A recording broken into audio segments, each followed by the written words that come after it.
I'd like to start adding some seasonal tree identification to this channel. I've spent several years building a list of trees with summer and winter identification on some of them. And we're going to take some hikes today. I've got several shorter hikes planned in north central Connecticut and south central Massachusetts. To look mostly at hardwood trees, but we'll look at some evergreens and conifers as they come along. But where I am today is in the Bottomlands along the Scantic River. This is just about 10-15 miles northeast of Hartford, Connecticut. And the state of Connecticut owns several parcels of land along this river. We're in a bottomland area here. There's been a lot of rain in January this year. Not much cold weather. Just a skim of ice on this seasonal pond here. There's a couple miles of trails here along the Scantic River, which is called the River Trail here.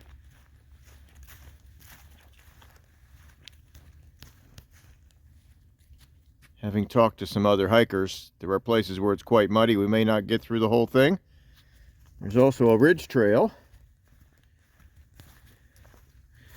which goes up onto a higher elevation, but not much higher, just 50 to 100 feet higher than the bottomlands along the Scantic River. I chose to start this winter study here because I knew there'd be a large variety of trees. When you get up on the ledges of southern New England and the mountains, you lose a little diversity. It's a lot of oak. So we're going to be trying to add some other trees to the mix here. And I'm going to finish this day on some of the ridges just east of here. Boy, and blue sky has been rare this January. It's been mild and wet and cloudy. But the blue sky sure gives us the opportunity to really take in what the sycamore has to offer for winter appearance. On a gray day, that white bark on the upper branches just doesn't give you a lot of contrast with the gray sky, but on a blue sky day, it's quite spectacular, especially on the older trees that have branches that go in all directions. And these are not large sycamore trees by any means, but we'll keep our eyes out. Some of these are a couple feet around, but they can get much larger if given the chance. So the white bark on the sycamore, on the upper branches, and the mottled appearance on the mid levels of the tree, and the flaky bark at the bottom we'll get a better look at when we get a chance. Gives this tree a unique appearance that's unlike any other tree that's growing wild. There are some planted varieties that resemble this, but they don't normally naturalize in the woods. So I believe this is American sycamore, and it's one of those trees that retains its fruits long into the winter. They're little balls, spheres about the size of a ping pong ball, and they dangle from the branches for much of the year. Boy, and here's another sycamore that is living up to its size potential. This guy is huge, with these branches going everywhere. So white bark at the top, mottled at the mid-levels. So a greenish color on part of the bark and white on the other part. And then a flaky bark at the bottom. This guy's probably 3 feet around. They can get double this size if given the chance.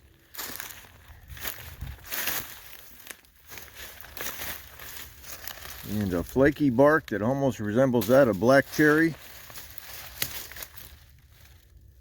It covers the bottom of the tree.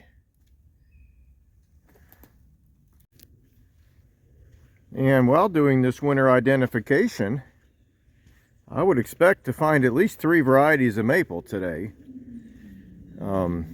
possibly more. And one that isn't that common on many of the hikes I do here in southern New England is very common along this river trail. because this is a floodplain, and one of the two maples that's often found on floodplains is our silver maple. And it often has shaggy bark. It has these narrow ridges that break free on both sides. Sugar maple can have ridges, and does have ridges, but the bark usually breaks free on one side and stays attached on the other. And this silver maple can actually get a shaggy appearance. Well, so can the red maple. It's not always like that, but it's not uncommon either. So I'm looking at habitat here. And yes, red maple can sneak onto floodplains as well. Did a paddling trip in Rhode Island last summer where there was more red maple on the floodplain than there was sugar or silver maple. This is definitely silver maple. I've got leaves on the ground to prove it. Look at how this is just breaking free, almost like a shagbark hickory here. These flakes are about 1.5 inches wide and maybe 6 inches long. And these leaves, most maple leaves decay quite quickly, but these don't. They're still hanging around and have that deeply notched appearance.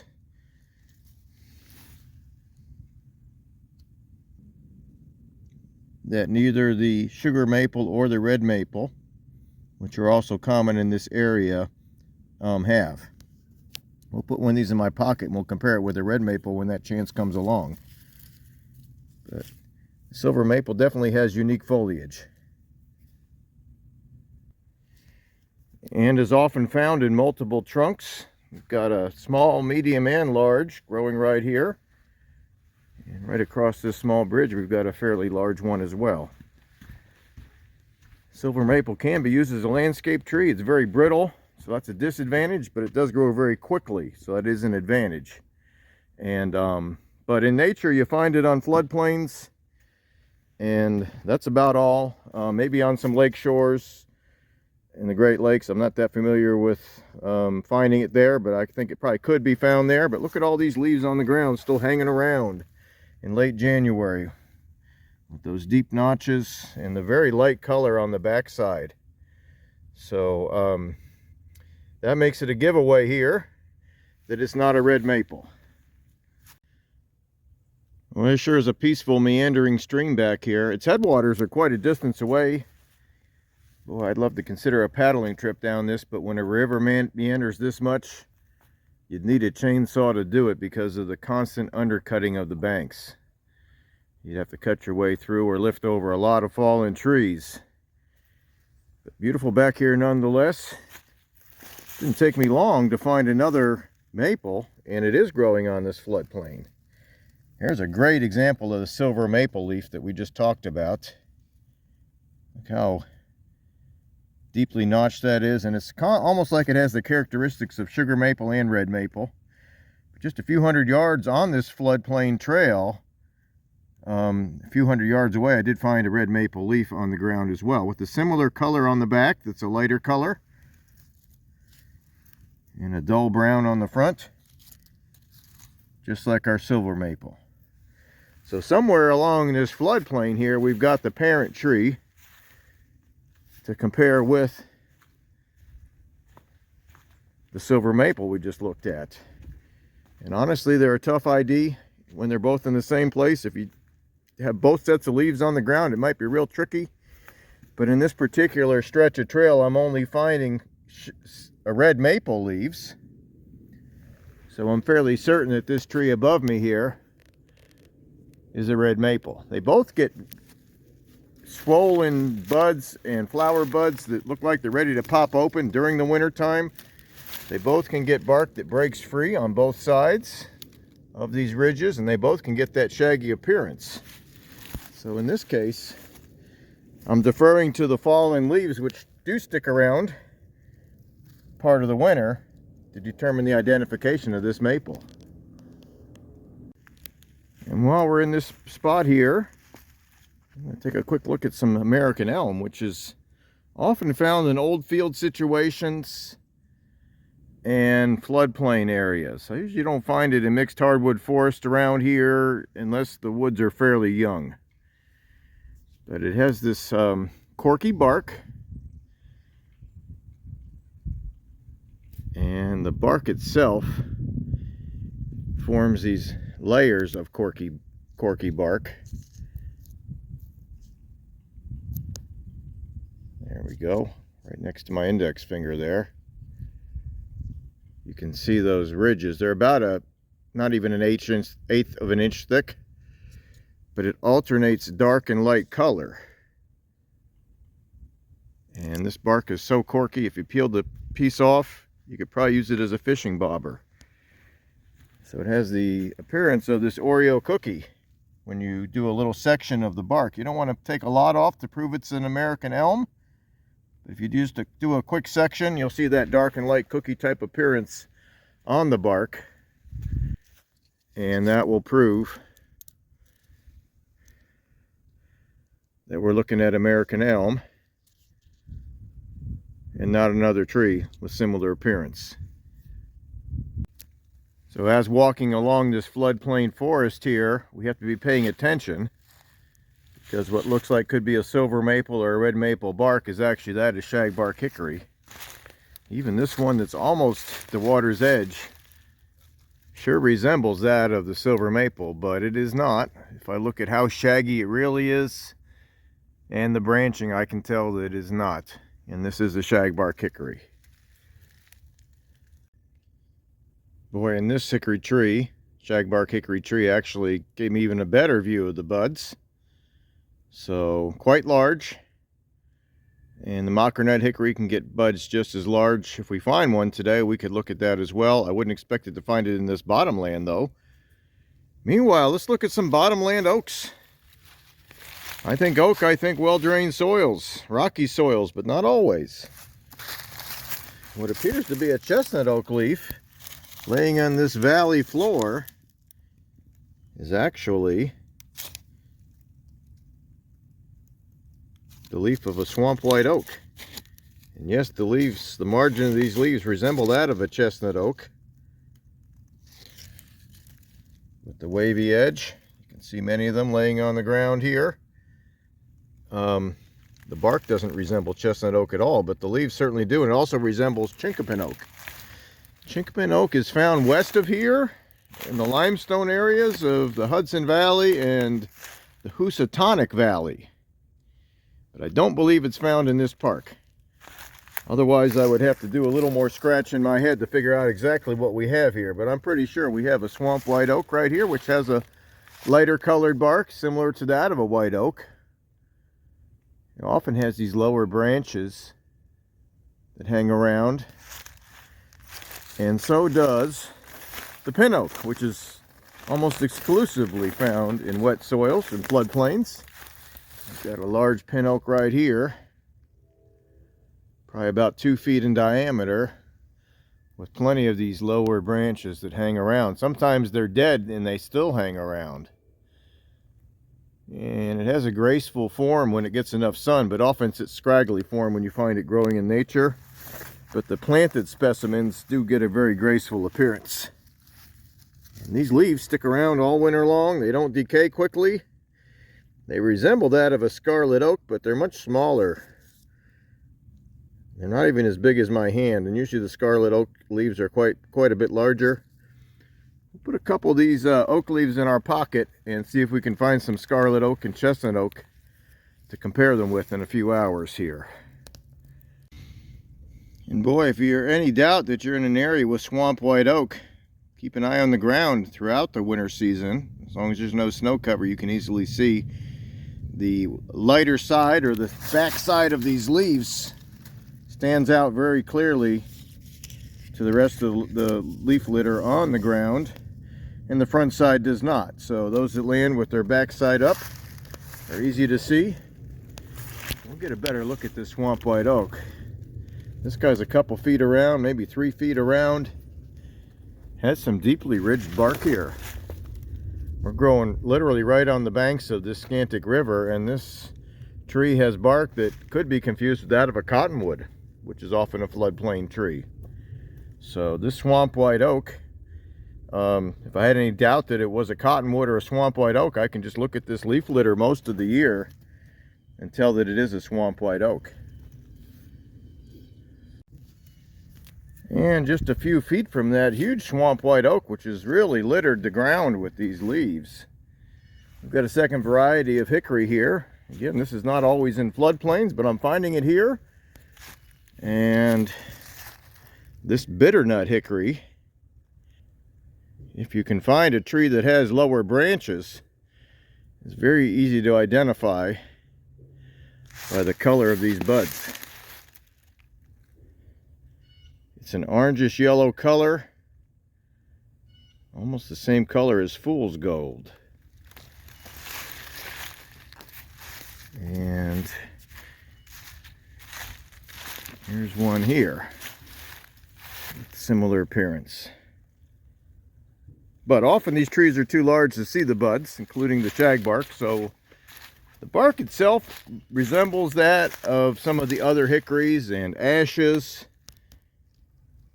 and is not always the best way to learn this particular tree. We'll keep an eye out for some larger examples of it, but often we can find either buds or the remains of the nuts on the ground to help us narrow down our options for what this tree could be.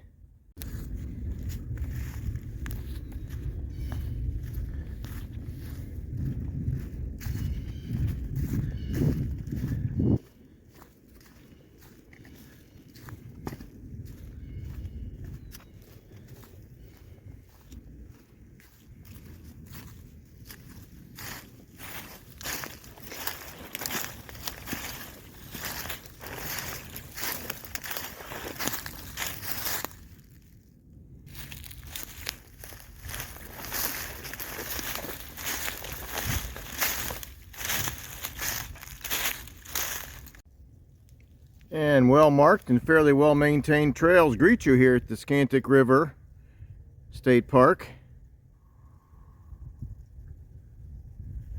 And we're on the upper trail, the Ridge Trail. I just did a little cross-country hiking for a couple minutes to get to it.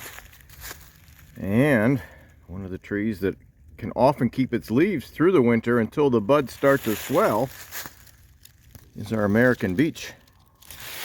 These buds, even without the leftover leaves, are unique because of their long pointy shape. And no, the leftover leaves are not found on the large American beech trees, but only the smaller ones. And you can see this stand out very clearly in late January here. This is called marcescent leaves. Other trees can get them as well. Some of the oaks, especially the smaller oaks, the smaller examples of scarlet oak and bare oak, can keep their leaves through the winter. So smooth gray bark. In this part of the country, that's going to limit you to two species of trees: the American beech and the American hornbeam. I do have segments on this channel for yellowwood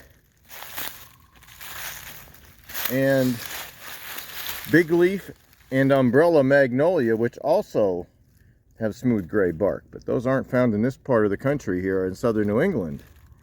And as we get off that bottomland and onto this upland, we've got the smooth gray bark of this American hornbeam, nicknamed musclewood.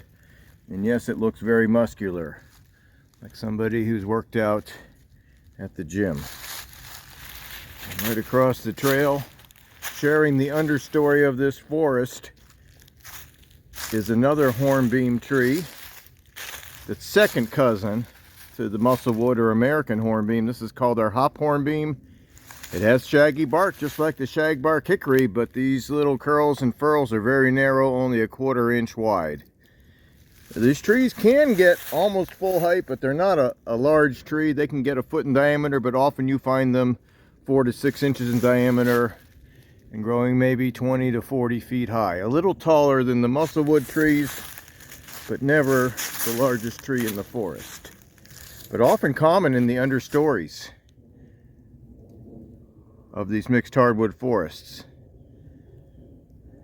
You can see that shaggy bark right there of the hop hornbeam.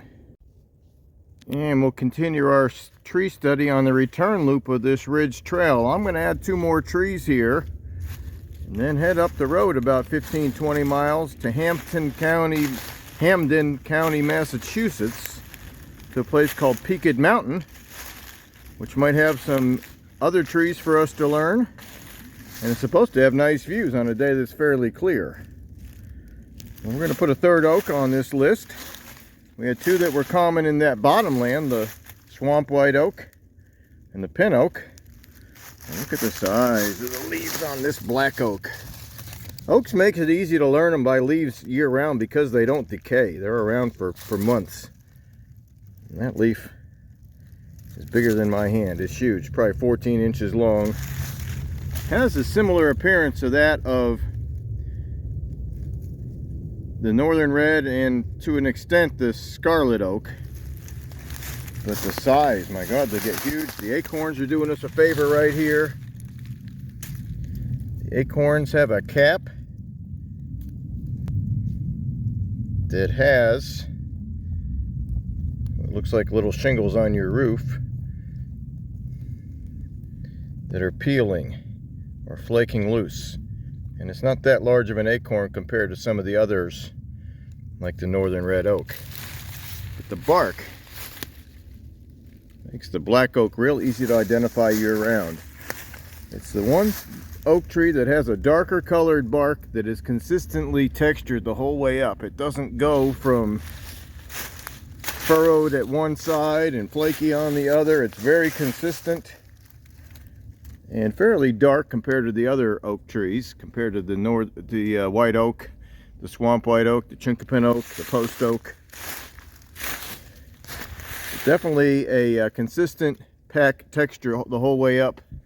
Again, I'm using those leaves to help me prove that it's not a northern red oak or a scarlet oak, which are also found commonly in this area. Right behind this is an example of the bark of a sugar maple.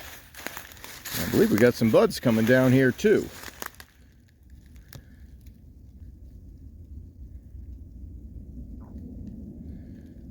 So the new growth on this sugar maple and the buds, and the new growth isn't that long on this branch, maybe an inch long of new growth from last growing season. It is a medium brown color, the same color as the syrup that we make from the sugar maple trees. And if this were a red maple, that would be a red color. And the bark on these sugar maple trees, this is the easy way to tell the larger trees from the red maple. When the bark starts to break free, and it does, it breaks free on one side but not the other. So you get these flakes that are loose on one side but not on the other. Almost consistently. You might find a few variations of that, like this one here. But it's pretty easy to tell the sugar maple by that alone.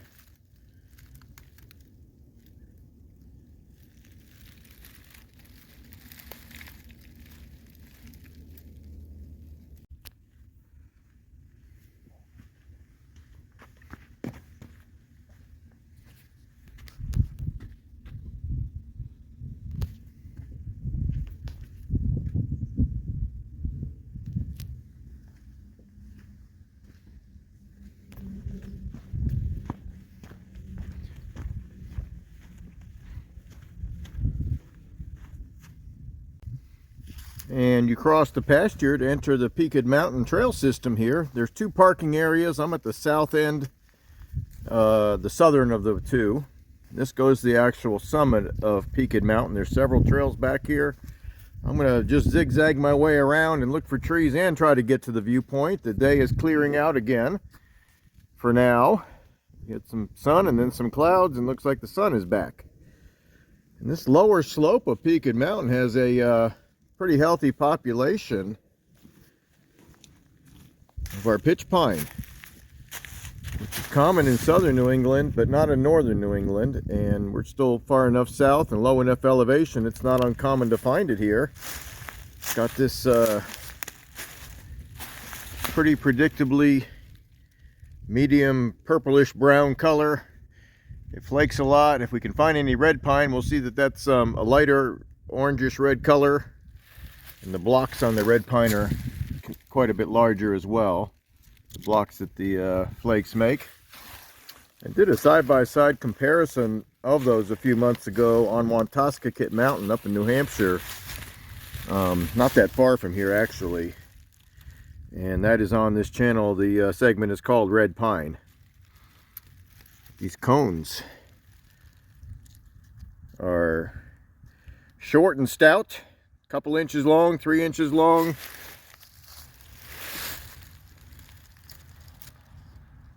And if we find some red pine today, we will not find the little barbs, or they're called prickles, on the end of the cone scales. So the pitch pine is considered armed. In other words, it's got some claws on it to hurt you. The white pine and the red pine that could be found in this area are not. If you really want to see a tree that's got some nasty arms on the ends of its cone scales, take a look at the video I've got on this channel from the Table Mountain pine. Those claws are the size of those of a cat. Let's keep hiking. We're going to weave our way up this mountain and take a look at the view and see how many more common hardwood trees and softwood trees we can find. And there's plenty of red maple on this hillside for us to study. Well, still at Scantic River State Park, we took a look at the new growth and the buds of the sugar maple. Well, here's a similar study of the red maple. Those buds are a maroonish red color, and so is the new growth. You get a tree that's in full sun, the new growth can be a foot long sometimes. This one is getting some sun. New growth on this lead branch, maybe 4 or 5 inches. And we spent time on that bottomland, looking at the flaking bark of the silver maple, the flaking bark of the shagbark hickory. Well, no, this is not a shagbark hickory. And this is not something I see on red maple trees on every hike I do, but I do see it. It seems to be more common in the mountains. I found some like this up on Mount Monadnock last summer. That video is on this channel, but this is actually a red maple tree with exfoliating bark. I can look way up and see the opposite branching and the red flower buds ready to pop open in a few months. And man, I'll tell you what, this could fool anybody if you're not paying attention. Easily take it for a shagbark hickory. So this is a bark variation that is not common, but you can find it on these red maples. And I've been on hikes in Pennsylvania where a lot of them had this, dozens of them. So something to pay attention to. And the red maple does not yield as much sugar as the sugar maple for making syrup, but if this is what you have on your land, you can certainly make maple syrup from it. Same with silver maple and box elder. But the yields are much less. And there's plenty of sweet birch or black birch on this hillside. Let's take a look at a few different size examples of black birch. Black birch does not normally get as big or live as long as the yellow birch, but it definitely can live longer than the gray birch or even the paper birch. And if it gets old enough, it gets these blocks on the bark, peels off, but the peels are much thicker than those of the yellow birch or the paper birch that also peel. So it's about 1/8 to 1/4 inch thick chunks of what looks like cardboard peeling off the tree. But when the tree is younger, it's very smooth. This one here has been around long enough to start to peel. This one here is just starting to get that peeled appearance. So what was smooth, bronzish brown bark is starting to crack and break and peel.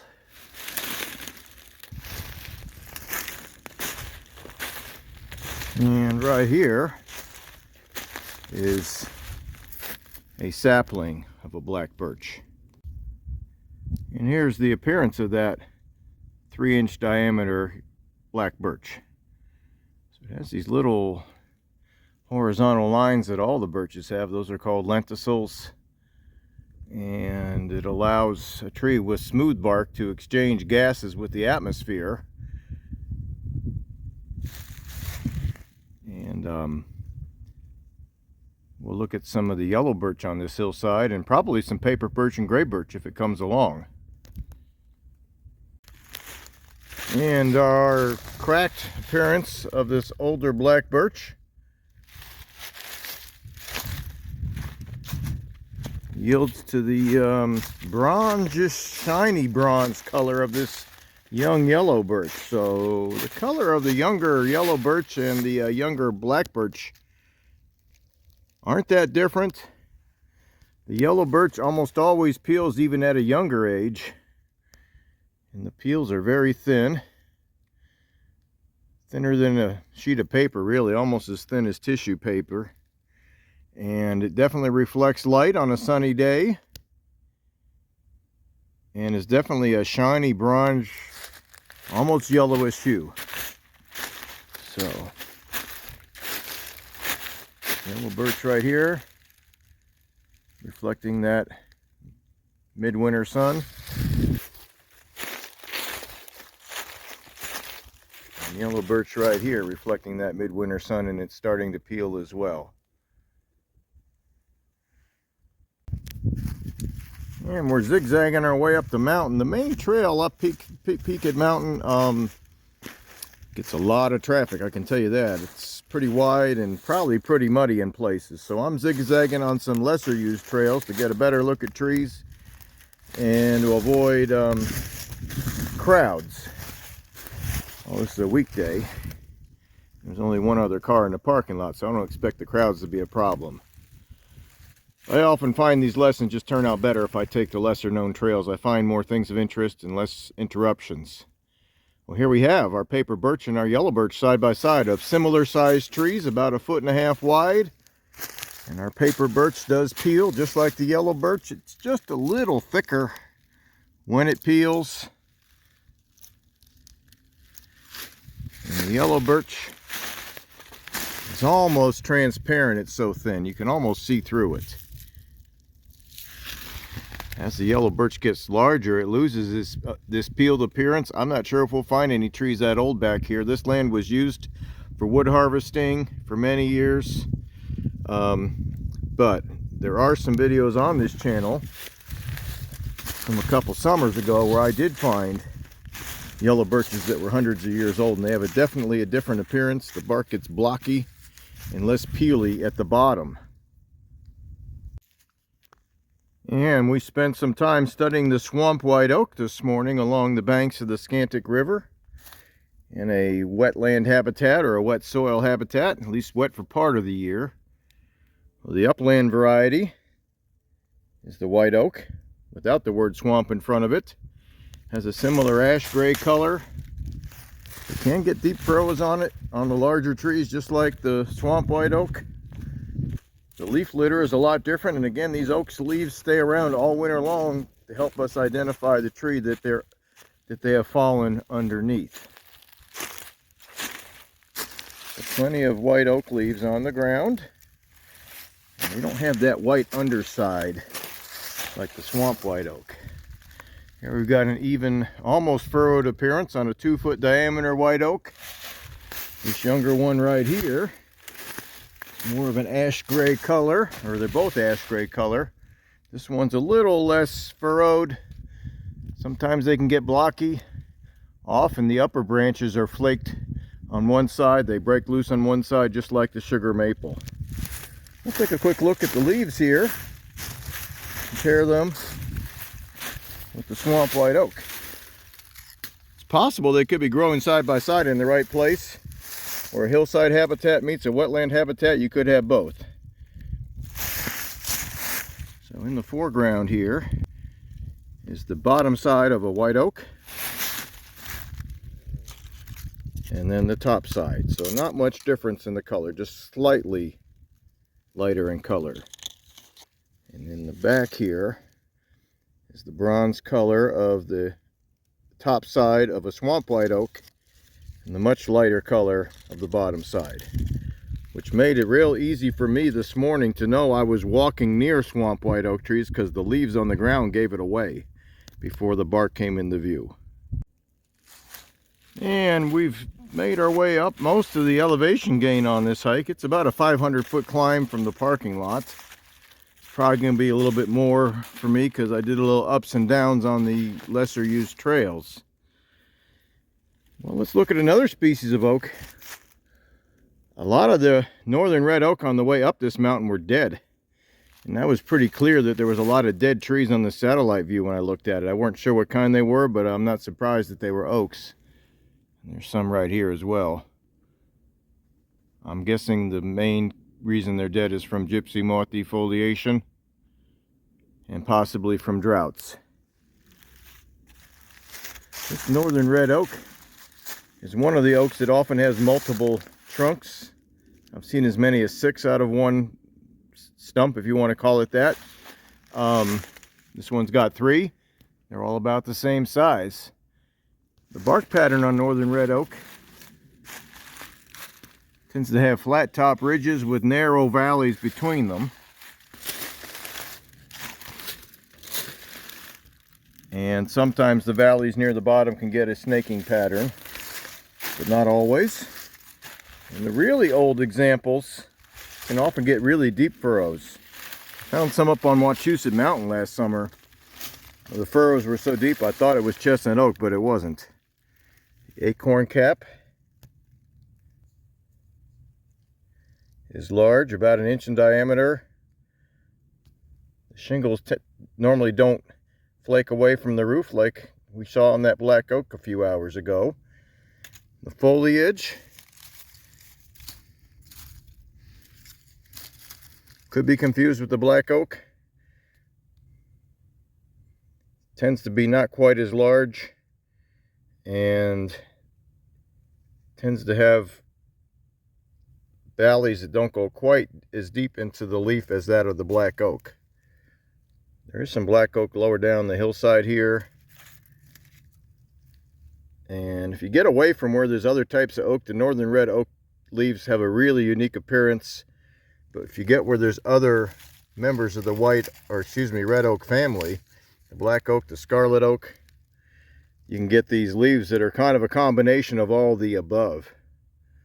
So the textbook example of a red oak leaf would be more like this, with narrow valleys, or lobes that come out with narrow rounded valleys between them and not deep valleys.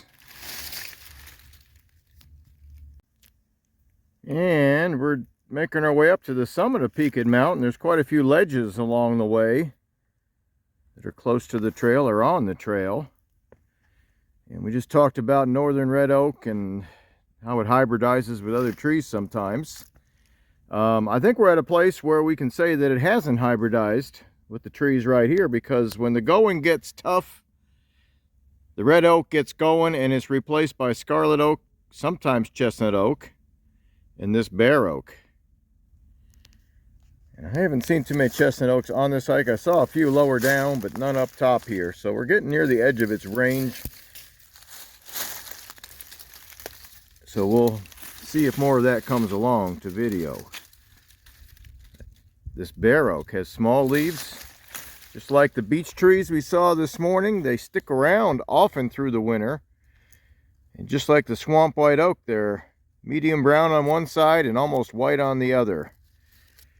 And bare oak is normally in a shrub form. I've seen it up to 15-20 feet high, but often it's waist high or as high as your shoulders, and that's about as high as it gets. It tends to grow in places that are prone to brush fires, and it often gets burned back. Fortunately, its taproot can get down in the cracks of this ledge here and survive when the foliage and the upper branches burn back. Our pitch pine that we studied on the bottom of the mountain is scattered across the top here. There's a few scattered trees up here. It has our bundles of, our needles are in bundles of 3. Which if you pull one off, you can see that clearly. And the cone has these little hooks on the end of each cone scale. And our scarlet oak is also kept its leaves up here. We've got a scarlet oak right back here. And I'm fairly certain this is scarlet oak without any mixture of the other oaks. These leaves have stuck around. They're not white on one side and brown on the other, but more of an even maroon color almost. If you come up here in late October, early November, you'd get that scarlet appearance. And boy, I tell you what, if you ever have one of those trees in your yard, get the rake out in December, because they hold their leaves. The larger trees will hold their leaves till December some years. So just when you think your yard work is done, here comes the scarlet oak leaves. And these are kind of, they're not good examples for seeing the geometry of that leaf, but it's very similar to the pin oak leaf, but it's a larger leaf and it's a little thicker too. It's a waxier coating on the leaf because it grows in such a challenging place. The leaf needs to be a little thicker and a little waxier to survive where it's very dry and hot in the summertime, as opposed to the pin oak, which grows in moist soils and sheltered locations in nature at least. And while we're on this same ledge, I'm just going to make note of the red maple up here. You know, red maple is one of the most versatile plants in the eastern United States. It grows in swamp forests. It grows in the bottomlands where we saw this morning. It grows on the mid slopes of these mountains with deeper soils, and it's growing right here out of this rock. And again,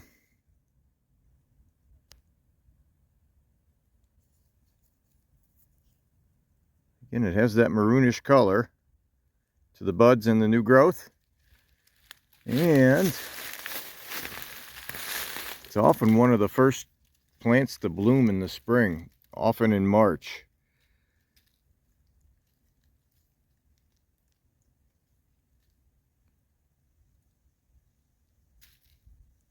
Now there's what appears to be leaf buds, but there may be some flower buds in there too. I'm going to try to make a note of doing more with red maple this year. I don't have to travel long distances to record it. I brushed over it briefly the first year I had this channel. I'd like to do more with it since it's a very common tree and has a lot to offer to the naturalist, to anybody that wants to study nature. It's a you know, it's a very common tree. A lot of wildlife munch on the buds in the wintertime. Certainly very scenic when it's in bloom in the springtime and in flower. And the seed pods are interesting looking, and so is the foliage. Boy, we got a great view from up here. We're not going to try to do too many more trees because of the time of day, but I am going to hike to the true summit of this mountain and see if there's anything more that we can record. Right now we're looking east and southeast into Connecticut. We're just over the border in Massachusetts here, but we're looking east towards the rolling hills of Tolland County, Connecticut, Windham County, Connecticut, Hampden County, Massachusetts, and Worcester County, Massachusetts. And our forest of bare oak continues right to the true summit of Peaked Mountain. I'll take one last look at the view, and I got one more plant I want to point out that I'm going to try to add to this channel soon. Wouldn't be hard for me to get up here when it's in bloom.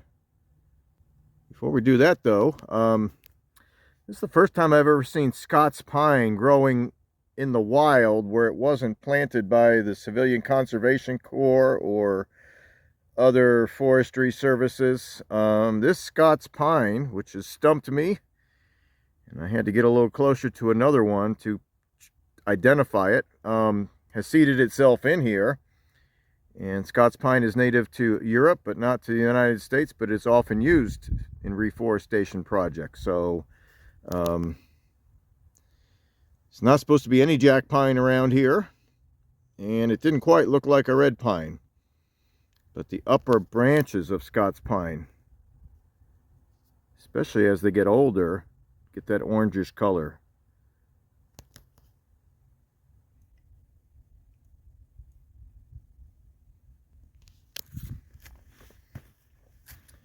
And a beautiful tree that's easy to learn in the spring when it's in bloom and doesn't really stand out the rest of the year is our serviceberry. But it loves full sun and will grow in partial shade. But once the canopy closes over in a forest, you lose the serviceberry. But it often has multiple trunks like we see right here.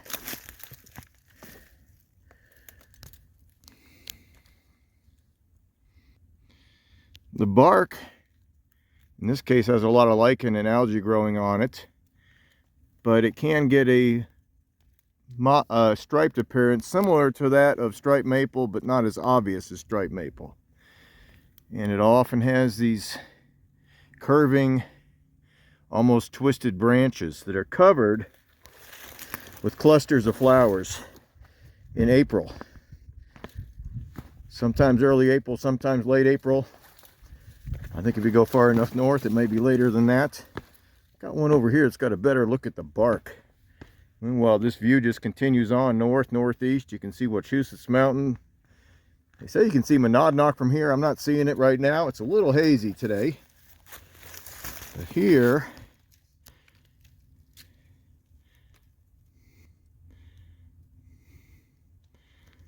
is the subtle striping on the bark, the smooth gray bark of this serviceberry.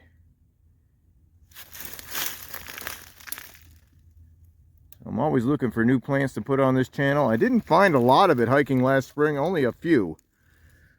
But this hike here has enough sun, and it's probably always had enough sun for this population to stick around. So my goal with this channel this year is to try to redo some trees, try to introduce a few more, and to do these seasonal tree ID hikes where we get out at different times of year and see what Mother Nature has to offer with trees that are either already on this channel or will be added to this channel in the future. Meanwhile, let's soak up this view and we'll continue on as the year progresses.